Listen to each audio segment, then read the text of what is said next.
खौफनाक कहानियों का रोमांच यहाँ शुरू होता है। पूरी कहानी जरूर सुनिएगा। खुले खेतों के बीच खड़ा एक सदियों पुराना पीपल का पेड़ था। उसकी जड़ें जमीन में नाग की तरह फैली हुई थी और उसकी टहनियां आकाश को छू रही थी। पास के गांव के लोग इस पेड़ को पवित्र मानते थे और हर सुबह शाम उसकी पूजा करते थे ताकि उसकी छाया में एक कैद बुरी आत्मा कभी बाहर ना आ सके। लेकिन अविनाश को यह सब बात कभी समझ नहीं आई। वह एक विज्ञान का छात्र था, तर्क और तथ्यों में विश्वास रखता था। एक शाम जब पूरा गांव सो रहा था, अविनाश चुपके से पीपल के पेड़ के पास पहुंचा।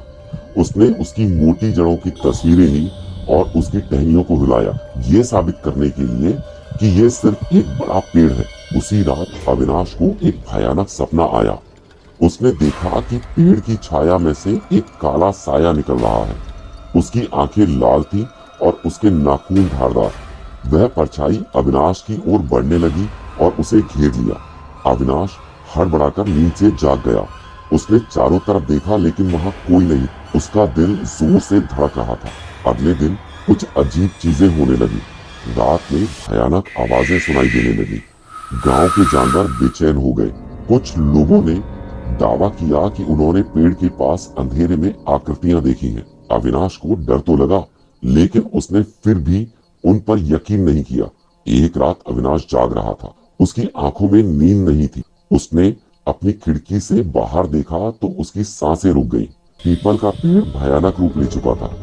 उसकी पत्तियां काली पड़ गई थी। उसकी टहनियां हवा में हिल रही थी और उस पेड़ के नीचे एक घना अंधेरा छाया हुआ था।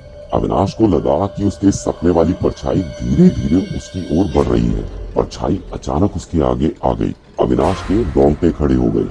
अविनाश चीखा, लेकिन उसकी आवाज उसके गले में ही दबकर रह गई।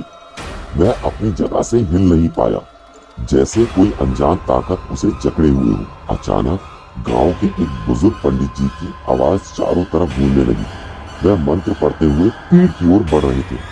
जैसे ही पंडित जी ने पेड़ को छुआ, तेज रोशनी निकली और परछाई चीखते हुए पीपल की छाया में समा गई। पेड़ की पत्तियां वापस हरी हो गई। उसकी टहनियां थम गईं। हर तरफ फिर से शांति छा। अविनाश को समझ में आ गया कि उसने बहुत बड़ी गलती की थी।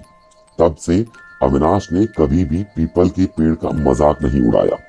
उस गांव में आज भी पीपल का पेड़ वैसे ही खड़ा है, एक चेतावनी के रूप में कि कुछ रहस्य ऐसे हैं जिन्हें कभी भी सुलझाया नहीं जा सकता। ऐसी ही डरावनी कहानियों के लिए हमारे चैनल को सब्सक्राइब करें।